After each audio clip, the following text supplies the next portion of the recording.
for day 103, which was the 11th of December, Sunday, 2022.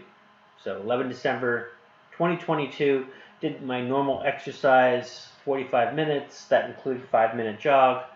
And then I worked on books most of the day, did a little bit of solar business as well. I did some calling as well, and on Sunday. And then I had a remote wellness academy coaching session for lesson 4, for practice call number 4. So that was pretty good. I'm glad I had a partner because I was getting concerned because other people were like passing me by, and I was somehow like by myself with that. But everything's fine. Good partner.